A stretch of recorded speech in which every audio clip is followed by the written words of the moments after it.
আসসালামু আলাইকুম ওয়া রাহমাতুল্লাহি ওয়া বারাকাতুহু। দীর্ঘ এক বছর পেরিয়ে আমাদের নিকট রমজান আসছে। তো রমজানের প্রস্তুতি আসলে কিভাবে নেওয়া দরকার? এই রমজান আমাদের নিকট কেন আসে? এক বছর পর পর, বছরের একটা মাস, এই মাসে আমাদের রমজান কেন আসে? কোরআনে আল্লাহ বলে, ইয়া আইয়ুহাল্লাযীনা আমানু কুতিবা আলাইকুমুস সিয়াম কামা কুতিবা আলাল লাযীনা মিন ক্বাবলিকুম লাআল্লাকুম তাত্তাকুন।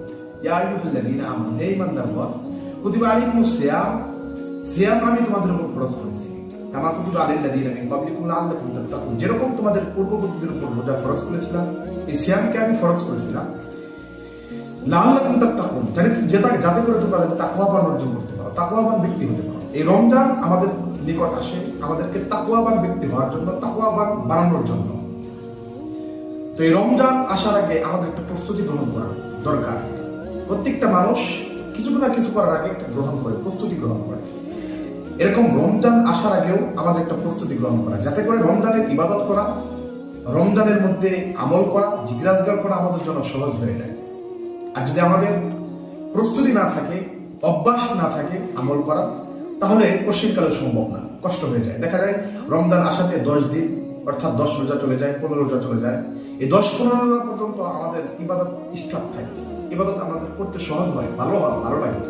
কিন্তু যখন 10 রোজা 15 রোজা শেষ হয়ে যায়, তখন আর আমরা আমল করতে আমাদের আর মজা লাগে না, স্বাদ লাগে না, কারণ আগে থেকে আমাদের অভ্যাস থাকে না।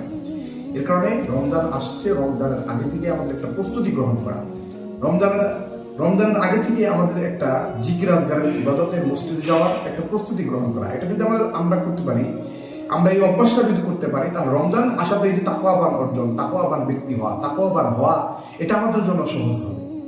তো আমি আপনাদেরকে একটা কথাই বলবো, এই রমজানে আমরা অবসর সময়টাকে কাজে লাগাবো এবং সেই সাথে আমরা রমজানে বেশি বেশি জিকির করবো, জিকির আজকার করবো। বিশেষ করে রমজানে তাহাজ্জুদ করবো। আল্লাহ রাসূল সাল্লাল্লাহু আলাইহি ওয়াসাল্লাম বললেন তাহাজ্জুদ করতে, 8 রাকাত তাহাজ্জুদ করতে। যদি 8 রাকাত না হয়, তাহলে 6 রাকাতের নিয়ত করবো। যদি 6 রাকাত না করতে পারি, 4 রাকাত করবো। 4 রাকাত না করতে পারলে অন্তত 2 রাকাত তাহাজ্জুদ মিস দিবেন না।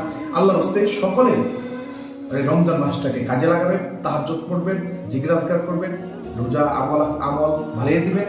আল্লাহ আমাদেরকে এই রমজান মাসে তাকওয়াবান ব্যক্তি হওয়ার তৌফিক দান করুন। সেই সাথে রমজানের মধ্যে আমল বেশি থেকে বেশি করার তৌফিক দান করুন।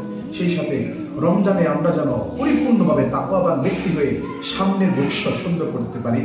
এই বলে আমি আপনাদের কাছ থেকে বিদায় নিচ্ছি। আসসালামু আলাইকুম।